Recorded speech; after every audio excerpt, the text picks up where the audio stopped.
7 self-defense moves for women recommended by professionals.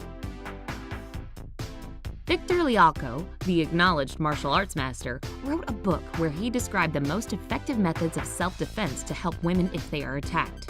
We've chosen the most effective moves for different situations. 1. For starters, memorize the vulnerable places.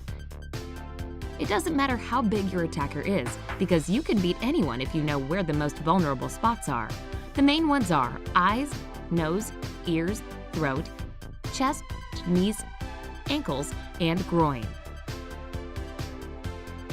Eyes. Everybody will agree that if an attacker can't see you, you'll be much harder to grab.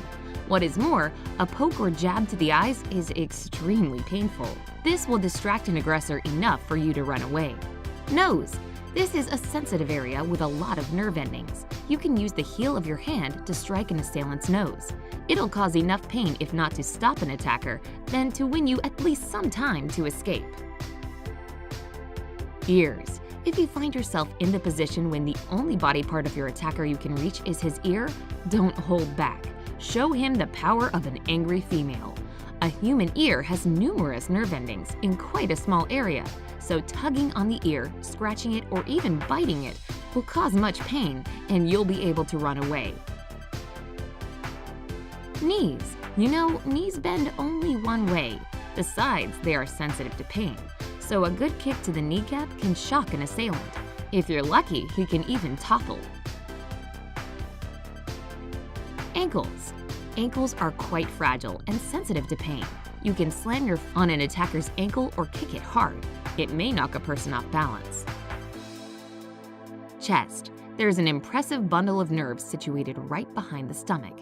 It's called the solar plexus. If you manage to punch an aggressor correctly, aiming at the solar plexus, this will knock the breath out of him. Remember to move all your body forward when you hit. Otherwise, this won't work. You can attack in any way you want, but to be on the safe side, you need to remember that the most effective moves are aimed at these areas. 2. The most effective moves. One of the best moves that will make any giant whimper or drop to his knees is catching the wrist.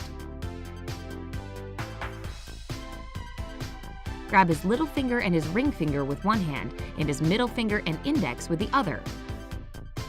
Pull the fingers in the opposite directions at the same time, bending the wrist away from yourself. If you can't grab your opponent's hand, hit him with a fist or with a finger between the collarbones or into his Adam's apple. This will allow you to disorient your opponent so that it'll take him a long time to come back to his senses. However, do this only in case of extreme danger, for example if he's choking you, as hitting the throat can seriously injure or even kill a person. The most obvious area for an attack is the groin. All self-defense courses advise aiming for this area. A simple kick doesn't need explaining. Hitting this area will paralyze an attacker, and you'll have just enough time to escape. 3. If you were grabbed from the front. If you were grabbed from the front and you can't lift your hands, move your hands forward and make a fist in front of your pelvis. This will create enough room between you and the attacker. Then, hit the attacker's nose with your forehead. This will make him move away from you. Now, hit him in the groin with your knee. In cases where there's still some room between you and the aggressor, there's a way you can protect yourself using your palm. Straighten your left arm and hit the attacker on the chin and nose with your right arm. Then, hit him in the groin. This way, the attacker will be disoriented for a long time, and he won't be able to move. 4. How to free your hands. You can easily escape a stronghold if you remember the rule of thumb. Rotate your arm to the side of the attacker's thumb. If he's holding your arm tightly, rotate your wrist towards the thumb. When your arm is under the attacker's, pull your arm as strongly as you can. 5. If you were grabbed from behind. Attackers often come from the back because this is the easiest way to hold the victim's arms so that they can't move them. To set yourself free, quickly bend back and try to hit the attacker with the back of your head. It's okay if you can't do it. The point is to make the attacker put one of his legs forward. Now, quickly bend down, grab his leg, and get up, pulling it with you. The attacker will lose balance. 6. If you were approached and grabbed from the side. Hit the attacker's temple, jaw, or nose with an arched move. After this, the attacker will take a few steps back. Now, hit him in the belly or chest. Elbow hits are so strong that they will disorient any opponent. 7. If you were pushed against the wall. It happens very often that attackers try to corner their victims or push them against the wall. In this situation, it's necessary to remember the most vulnerable places and hit one of them depending on your position.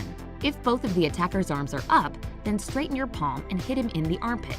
If one of his arms is down, there's a chance you can hit the opponent in the chest, neck, or jaw. But one of the most effective and powerful hits is a hit with your head. Squat a little to be lower than the opponent, then quickly jump up and hit him in the jaw with your forehead. This move will instantly disorient the attacker and give you a chance to escape. We hope you'll never have to use these moves, but if you do happen to find yourself in a threatening situation, remember the vulnerable areas. However, most of the dangerous situations can be avoided.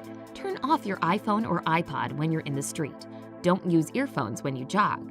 Establish and protect your comfort zone. Don't allow strangers or anybody with a hostile or unfriendly attitude to approach you closer than, let's say, 5 feet. Make it a habit not to walk close to a building when turning the corner. Otherwise, you can get jumped. And this will be extremely dangerous because the unexpectedness of the attack will paralyze you. Don't let strangers into your house. There's too many clever scams nowadays to trust anyone you don't know, even if it's a lovely elderly lady looking for her dog that has sneaked into your place. She can be a distraction the rest of the criminals are using to get into the house. Close and lock the door and look for the animal on your own. If you get a flat tire and realize that the neighborhood isn't inviting for an evening walk, move further on the flat tire. Changing the wheels is a small price to pay for your safety. Make it a habit to always watch your food and drinks when eating out so that somebody didn't add drugs to them. If you have long hair, avoid wearing it in a ponytail. It can be easily grabbed and used to hold you in place and prevent your escape. Better to keep your hair down. Carry your car keys in your hand. This way, you'll be able to unlock your car fast as soon as you reach it. When you get into your car, lock the doors right away.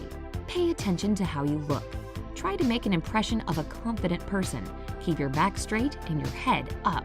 If you feel that a situation can spin out of control, scream. Yelling is a perfect defense mechanism. You break the role of a victim, attract attention, and distract an aggressor. Remember that shouting "fire" is more effective than yelling "help." React unexpectedly. It'll throw an attacker off course. They predict certain actions, and you can use an element of surprise to your advantage. Pretend you've noticed someone you know and call their name. Fake a heart attack. Act in an insane way. Whatever is easiest for you. How do you keep yourself safe? Write to us in the comments. Share this video with your friends if you want them to be safe.